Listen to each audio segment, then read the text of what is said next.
యేసుక్రీస్తు నామంలో బెతస్తా విడుదల పరిచర్యల తరపున మీకు ప్రేమపూర్వకమైన వందనాలు. ఈ దిన వాక్య ధ్యానము, నీ శాసనములు ఆశ్చర్యములు కావుననే నేను వాటిని గైకొనుచున్నాను. కీర్తనల గ్రంథం 119వ అధ్యాయం 129వ వచనం. దేవుని ఛత్రాలన్నిటిని గురించి మాట్లాడడం రచయితకు ఆనందం. ఎందుకంటే అవి అక్షరాల దేవుని నోట నుంచి వెలువడ్డాయి.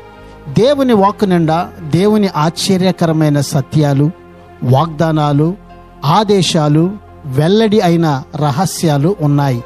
కానీ కేవలం దేవుని వాక్కును పొగడి ఊరుకుంటే సరిపోతుందని రచయిత అనుకోలేదు.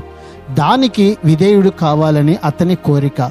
వాక్కును ప్రశంసిస్తే దీవెనలు రావు గాని ఆ వాక్కుకు లోబడితేనే మనకు దేవుని దీవెనలు మెండుగా లభిస్తాయి. ప్రార్థన.